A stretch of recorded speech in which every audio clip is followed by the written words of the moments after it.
नहीं नहीं, ऐसे नीचे रखो।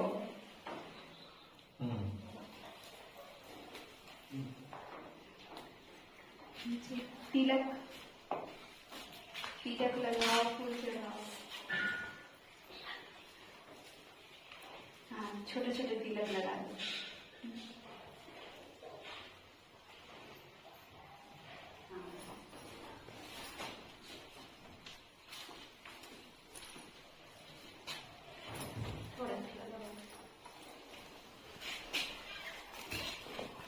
हमारे भारतीय सनातन सन बोलते हैं, उस समय युग में बांटा गया था। सत्ययुग, पहले सत्ययुग, फिर त्रेता युग, फिर द्वापर युग, फिर अभी जो चल रहा है उसको कलयुग। कलयुग का समय अभी बचा है, ऐसा बोलते हैं विद्वान लोग। तो जब जब इस धरती पे पापियों ने अपना वर्चस्व बढ़ाने का प्रयास किया, तब तब उन लोगों को संहार करने के लिए, उनका वध करने के लिए स्वयं भगवान ने जन्म लिया। तो त्रेता युग में राम के रूप में जन्म हुआ था और द्वापर युग में कृष्ण भगवान के रूप में जन्म लिया। कृष्ण भगवान जब जन्म लिए में कंस और चारुण नाम के दो बहुत ही ज्यादा खूंखार राक्षस इस धरा पे, इस धरती पे हुए थे, ऐसा कहा जाता है। कंस जो थे भगवान श्री कृष्ण के सगे मामा थे, इसलिए मामा को कंस मामा भी बोला जाता है। सगे मामा थे और उस कंस की बहन का नाम देवी। आकाशवाणी होता है, आकाश से सुनाई देता है एक आवाज कि सुन हे कंस, ये जो तेरी बहन देवकी है उसी का लाल अर्थात उसका पुत्र ही तेरा वध करने के लिए जन्म लेगा। तब फिर वो अपनी बहन को नफरत करने लगता है। नफरत इतना करता है कि उसका शादी तो करवा देता है वासुदेव नाम के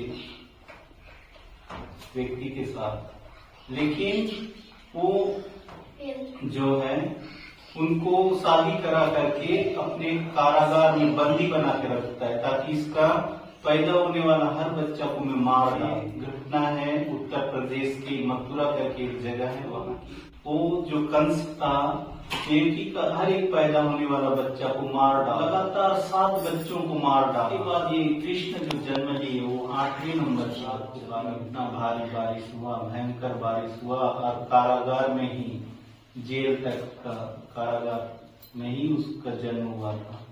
और उस कृष्ण का जन्म होते ही जो इनके पिता वासुदेव जो थे, तो रातों रात उनको लेकर के मथुरा से लेकर के गायब हो गए। ठीक है, इतना घनघोर बारिश हुआ, इतना घनघोर बारिश हुआ, पूरा बाढ़ आ गया था।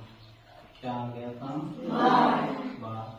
तो उस बाढ़ में भी उसने उसको एक टोकरी जैसा चीज में डाल करके, ऐसा फोटो देखे होंगे आप लोग, ऐसा डाल के लेके चले गए। और वो अपने भाई, चचेरा भाई वासुदेव जो उनके पिता हैं, उनके चचेरा भाई नंद, उसका नाम था, नंद बाबा बोलते हैं। ठीक है, उस नंद बाबा के हाथ में सौंप देता है और बोलता है कि इस बच्चे का सुरक्षा की जिम्मेदारी आपके हाथ में। इधर कंस मामा प्रतीक्षा कर रहा है कि कब इसका बच्चा बाहर आ जाए और उसका वध करूं। ठीक है, और वो जैसे ही जन्म लिया, वो ऐसा घनघोर बारिश हुआ और उसी बारिश का मदद से उसको लेकर के रातों रात गोकुल चले गए। कहाँ गए? गोकुल। मथुरा में जन्म लिए, गोकुल में पाले, इसलिए तो बोलते हैं। गोकुल में उनके जो नंद बाबा थे, उनके आश्रम में लेकर के उनको गए। वहां पे उनकी माता के रूप में यशोदा बनी। कौन बनी? यशोदा। जन्म तो देवकी ने दिया, लेकिन उसका पालन पोषण यशोदा माता ने किया। यशोदा माता ने किया। और इस कंस को एक अफवाह फैलाया गया कि पुत्र पैदा नहीं हुआ था, बेटी पैदा हुई थी करके। पुत्र पैदा नहीं हुआ था, बेटी पैदा हुई थी, और वो उसको भी मार डालता है। और सोचता है कि मेरा अंत करने के लिए 8वां नंबर का जो बच्चा पैदा होने वाला था, आज मैं उसको अंत कर दिया, मार डाल रहा हूँ तो। ठीक है, देखिए कृष्ण को नहीं मारे थे, वो उनके जगह दूसरे बच्चे को मार डाले थे। तो मथुरा से जाने के बाद गोकुल में उनका परवरिश हुआ, उनका लालन पालन, उनका शिक्षा दीक्षा सब कुछ वही हुआ। और माता यशोदा उनकी माँ के रूप में ही उनके लालन पालन में रही। नटखट नंदलाला बोलते हैं। कृष्ण आप लोग जब छोटे हो, अभी उत्पात मचाते हो ना, तो इसी कृष्ण भगवान बहुत उत्पाती थे, बहुत उत्पात मचाते थे। और वो अपने बचपन के दिनों में सबसे अधिक मक्खन चुरा के खाते थे। गोकुल में गायें बहुत ज्यादा होती हैं, पाले जाते, अभी भी पालते हैं। तो गाय का जो दूध है उसको मथते हैं ऐसा ऐसा करके, उसके बाद वो मक्खन बनता है। मक्खन चुरा करके वो खाते थे, इसलिए मक्खन चोर बोला जाता है। तो क्या बोला जाता है? मक्खन चोर। और वो उसकी माता मक्खन जमा करके उसको मटके में टांग के जाती थी। कृष्ण धीरे से जाते थे और उसको चुरा करके खाते थे। और बोलते थे, मैया मोरी मैं नहीं माखन खायो। क्या बोलते थे?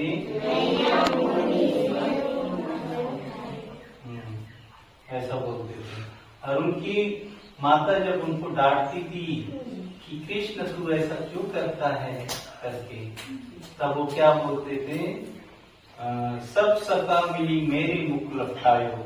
वो खुद खाए रहते थे, मुंह में लगे रहता था, लेकिन उसकी माँ को क्या बोलते थे? मेरे जो सखाए हैं, मेरी सहेली जो है, मेरे मित्र जो हैं, उन लोग सब मिलके मेरे को ऐसा ऐसा खोत दिए हैं ताकि आप मुझे डांट सको करके। लेकिन उसकी माता जानते रहती है कि ये खुद ऐसी करता है, लेकिन माँ तो माँ होती है ना। तो बहुत लाड प्यार से इनको लालन पालन किए। ठीक है, फिर बड़े हुए। बड़े होने के बाद, क्योंकि इनका जन्म ही हुआ था अपने मामा श्री को मारने के लिए, है ना, इनको मारने के लिए, मामा जी को मारने के लिए। तो वहां से जब उनका समय आया उनको मारने को, तब फिर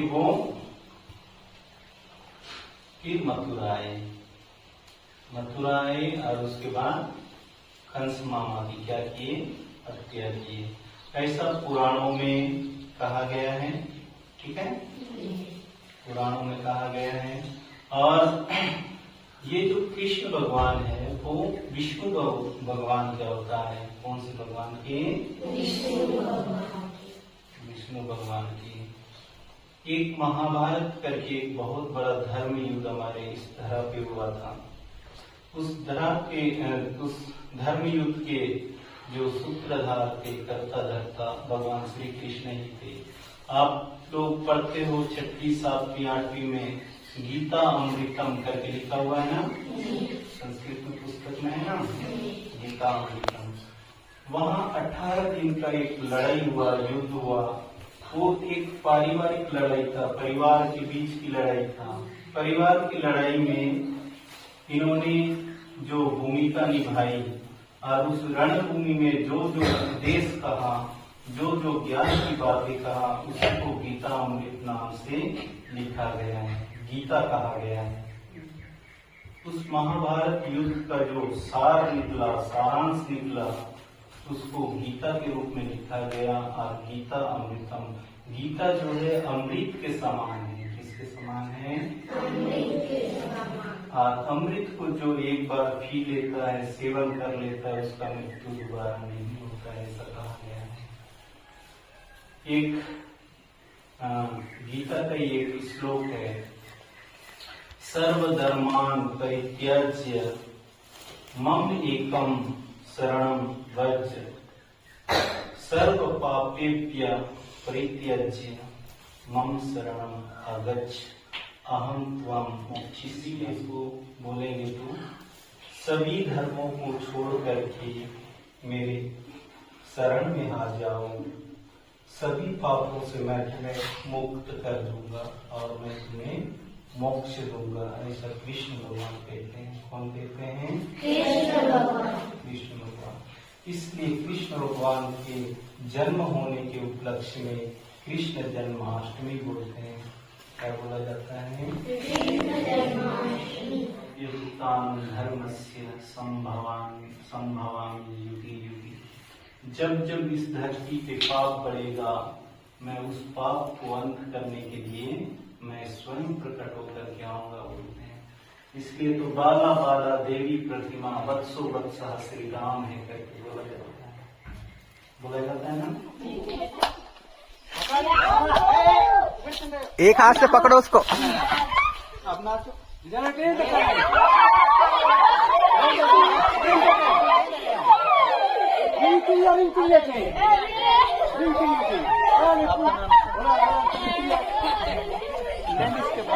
उसको सहारा खड़े हैं। एक जन उसके सपोर्ट में। हाँ,